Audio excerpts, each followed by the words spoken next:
Psychogeography is the exploration of the behavioural impact of the urban environment, at which psychology and geography merge. Focusing on our psychological experiences of our environment, it reveals or illuminates forgotten, discarded or marginalised aspects of the city.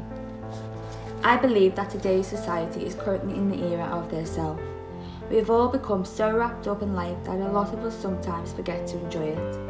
We want for things we don't have, but aren't grateful for things we've got. We automatically crave for more.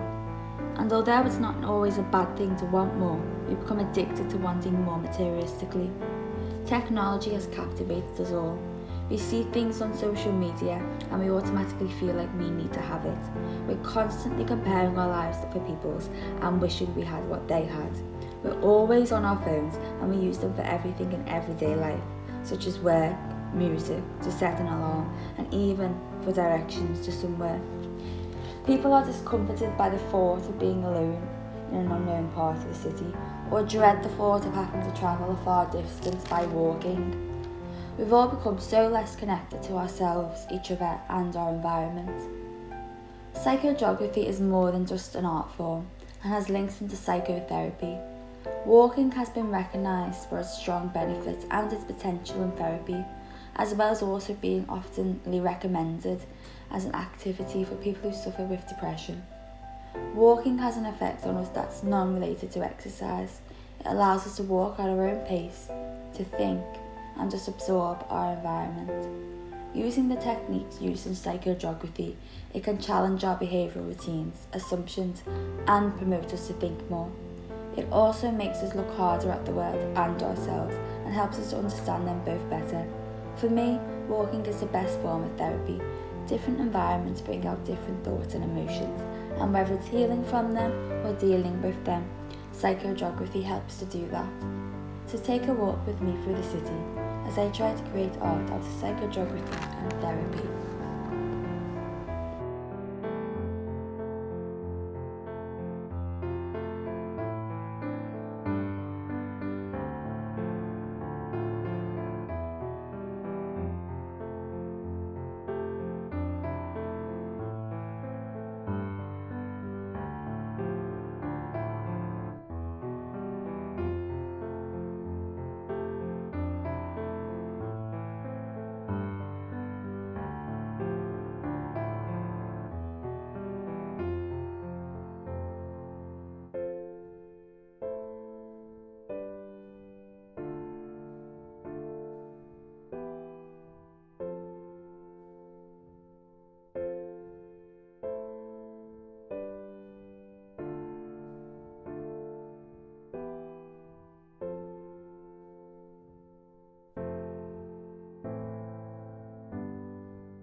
Session 1. I am a painting of life. My creators are both chaotic and nice. One is colourblind while the other tends to colour outside the lines. Creativity flows from each artist to make me, a certain beauty in how imperfectly. Harsh brushstrokes clash with soft swirls, and slowly my colours begin to merge. But before my colours have time to dry and set, my creators run their fingers over my rough texture. admiring their masterpiece, not yet complete, manipulating the lines of my unique design, mixing the colours, making me look and feel duller. Like all work of art, I now need a frame. Given this body, I can now be displayed. For the world to see, I am free to be me, not what my creators created me to be. Instead, let their chaos that runs through me be my very own life's masterpiece. Let the battle scars and marks that lurk on my heart each become their own work of art. I am a painting of life, chaotic mixed with nice. Although I am not colourblind, I sometimes colour outside the lines. Creativity flows through me. There's a certain beauty in how imperfectly soft brush strokes clash with harsh swirls, the colours all brightly now merged. My once manipulated lines have unfolded the lies and decided to follow their own design.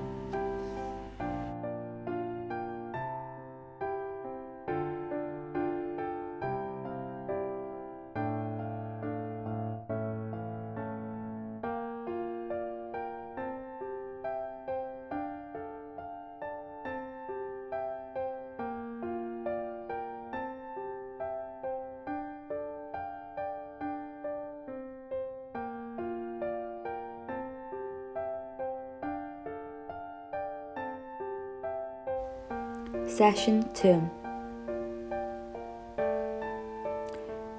You might question why I struggle to trust men, but what you don't know is I'm a witness to how bad they can treat women. A punch, a slap, but she keeps going back. She's lost all self-confidence. You can blame him for that. Her family and friends are at their wits' end. They see through his lies and his playing pretend. So why doesn't she leave? Why does she stay? Because no one else could ever love you. That's what he'd say. You're pathetic, you're ugly, you're a fat waste of space. You're staying in on your own while I go out with my mates. Confused, abused, and feeling used, she sits home alone, as blue as she is bruised. A way out, an escape, all she needs is a break. But he's controlling and manipulative, and she feels weak and submissive. She's just the prisoner, and he the prison. All she wants is better for her and her children. She's scared he might one day take his anger out on them. Nothing she ever does is right, and it always has to end up in a fight. It's all her fault. She's stupid, she's dumb. He says that to deal with the guilt of what he's done. A shell of her former self, all she needs is some help. Someone who will adore her, not scream and roar at her. Who appreciates the little things instead of raining down the beatings. So ask me again why I struggle to trust men. It's because I'm a witness to how bad they can treat women.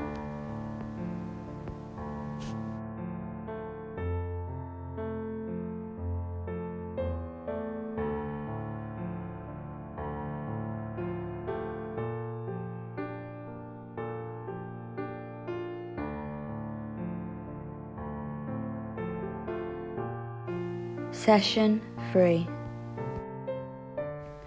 Feelings and emotions close to overflowing. Your pain I can't get rid of. Why is it not going? Make you smile, make you laugh, let you lean on me until it breaks my back. But no, you still want to go. To leave this world and me behind. Too much pain, you say, behind dilated eyes. So here we are again. Back at square one, me living in fear of what might come. Ringing your phone, you don't pick up, and I feel sick to my stomach thinking this time you've done it. A constant fear that eats away at that young carefree part of you, and instead just makes you feel aged. And somewhere down the line our roles got swapped. I became the parent and didn't know how to make it stop. A responsibility weighing heavily down on me. I was a child with an adult mentality. Be strong, I would always say to myself. For you to see me cry, I knew that would not help. Instead, I let you pour your pain into me. where it boils and bubbles and mixes with my troubles. I mean, what else is there that I could possibly do? Life is beautiful, but you don't seem to think that's true. I've tried and tried to help and get through to you, but sometimes it feels like you would rather remain blue. And even though your actions sometimes drive me mad, it's only because I'd be lost without you, Dad.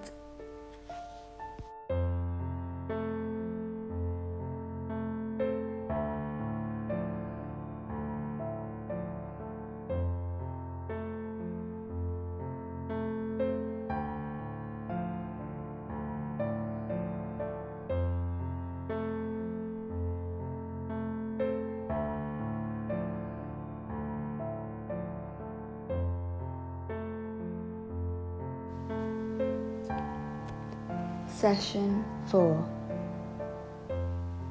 14 years old. You've barely lived a life. 14 years old taking a 23-year-old's life. 14 years old and carrying a knife. 14 years old, no humanity or respect for life.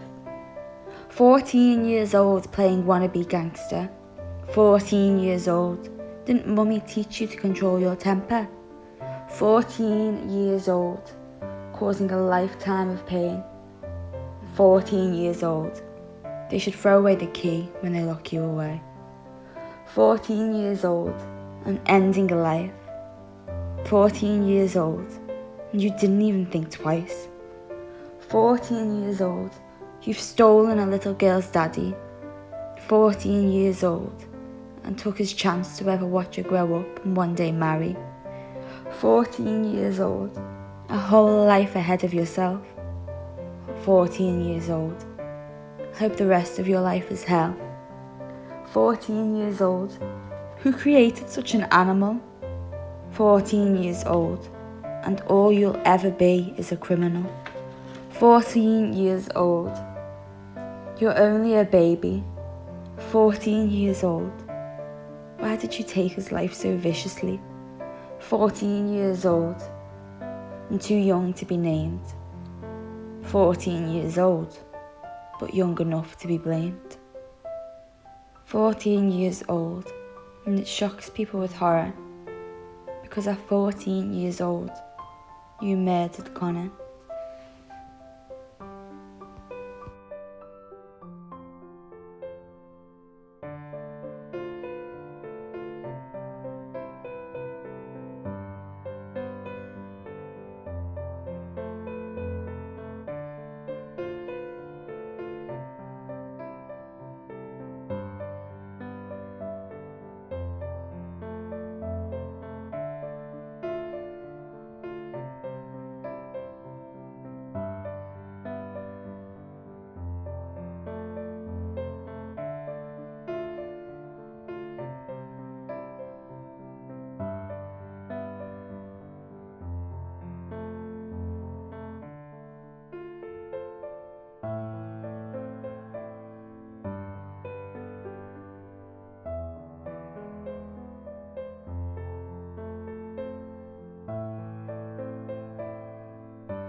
Session 5.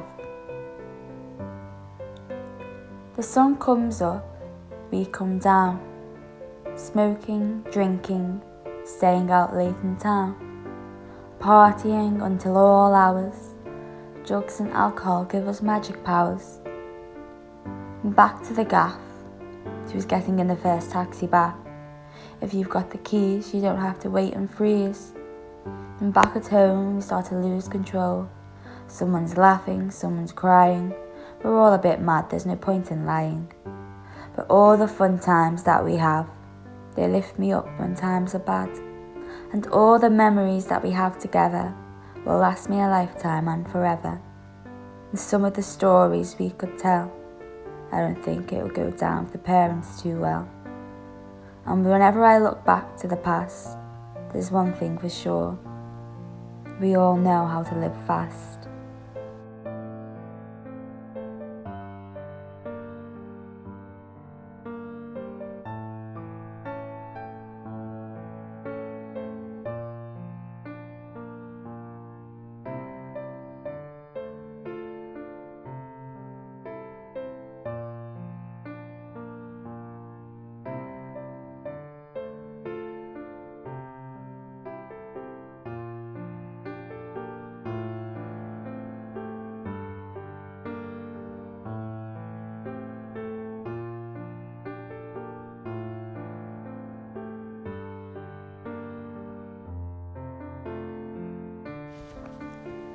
Sometimes it's hard to express just exactly what's going on inside this head.